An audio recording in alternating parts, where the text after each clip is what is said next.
All right, take two. So I'm in the car and I was listening to my usual diet of Rapture stuff. And I just thought I'd make a really quick video since I'm in the car and, um, it's kind of an opportune time anytime I'm alone in a car.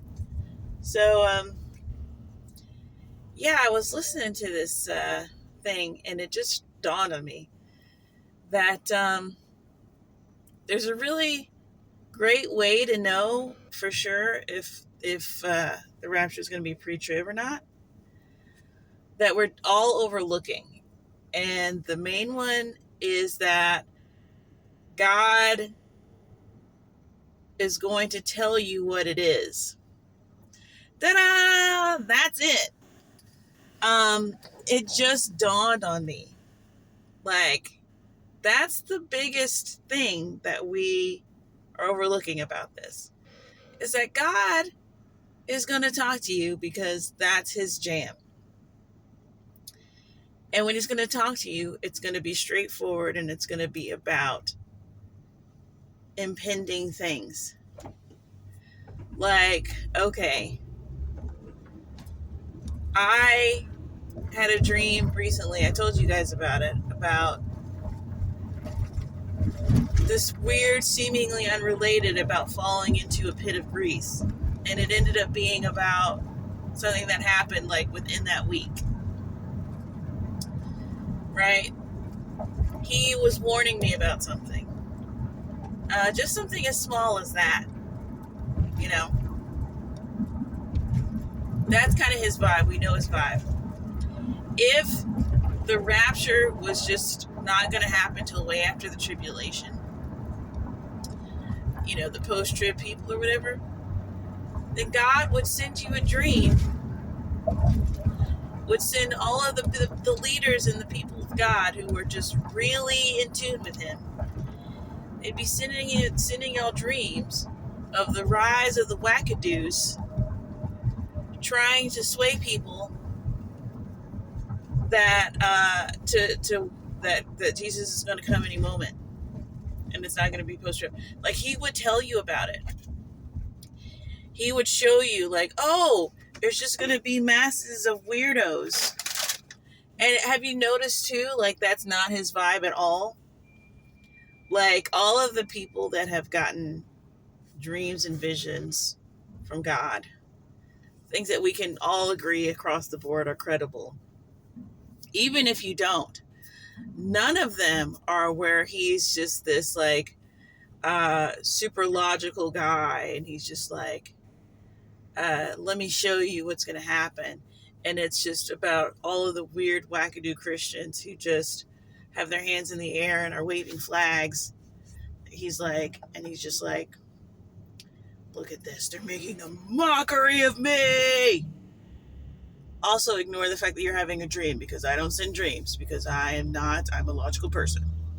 Like, that's not his vibe at all. Like, he's not even, there's nothing consistent in this idea that God is not going to, like, the only people who can even believe that with a straight face are the people who never talk to God and never hear from God, so that they can feel confident without any proof, without indulging in anything beyond their own mind. So people who just literally just go by what they see and that's it, those are the only people that can believe that God is like that.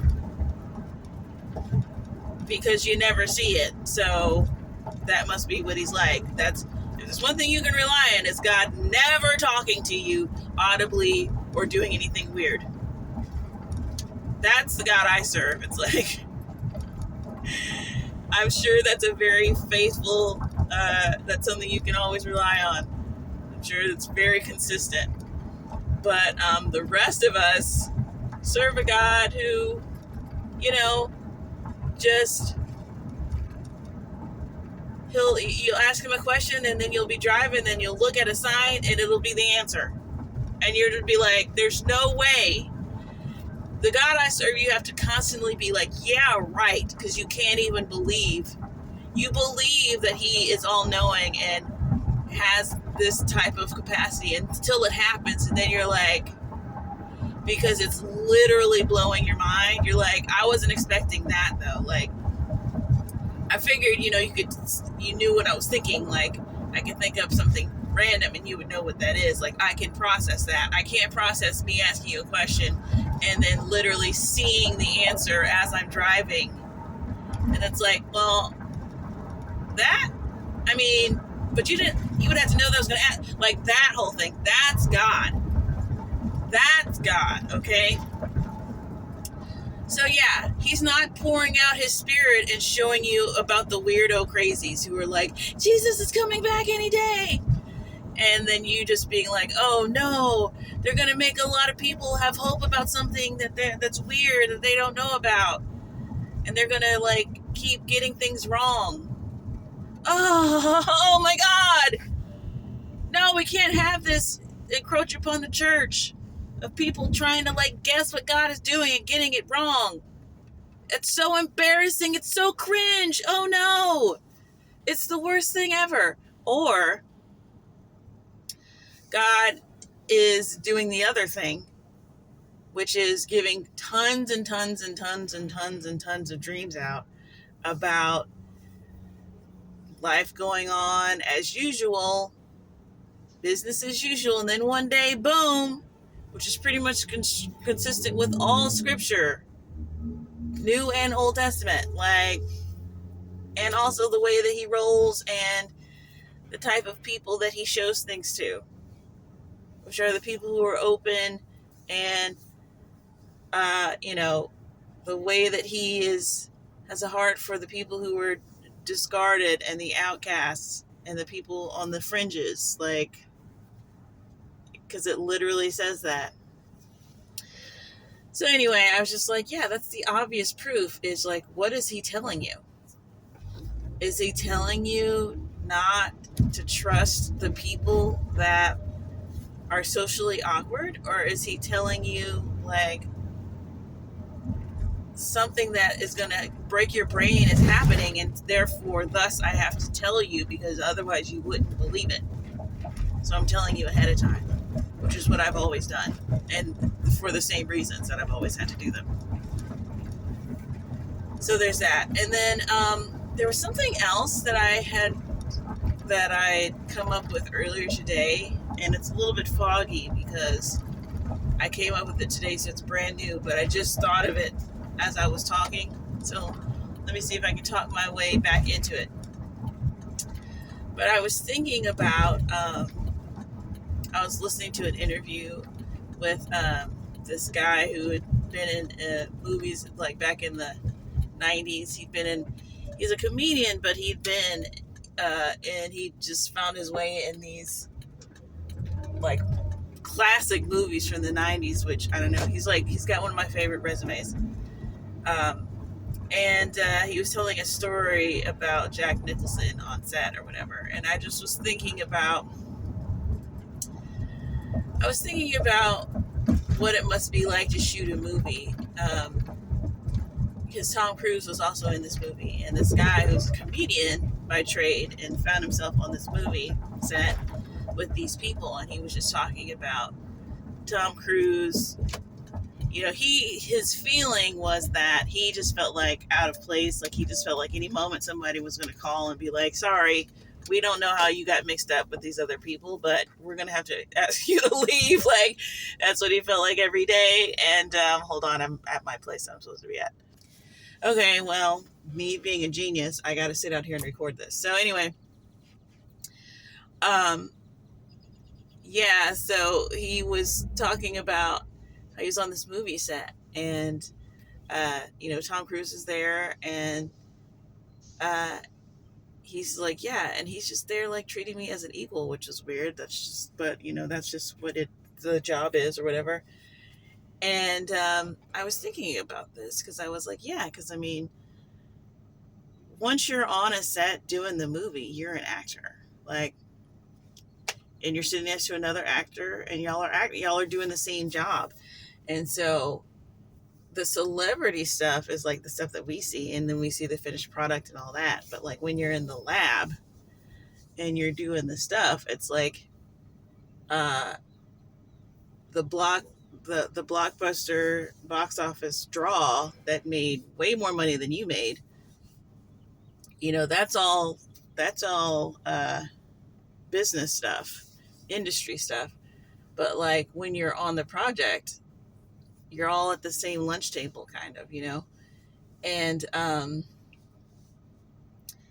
so it's just kind of bringing together these people that wouldn't ordinarily share the same space, um, and having it be like perfectly right and what needs to happen. And I can't believe I got through that whole monologue and I still don't remember what my point was that I initially brought up. Obviously, I'm circling it, right? I mean, you can tell something profound should be coming out of that, but I can't remember what I was going to say about it. But anyway, yeah, I just thought it was cool. And yeah, it's like it reminded me of high school. And high school is sort of the same type of thing when you think about it. It's this microcosm of, you got these people. It's like you make this tiny world and you sort of sifting everybody out. And these people over here, these people, and it creates the popular kids, the cool kids, the these, the that, the that. Um, something that we're all kind of all creating. But then something might happen where you all end up in the same class, or you all end up in the same space for whatever reason. You're all in the after school program because you all got D's or whatever.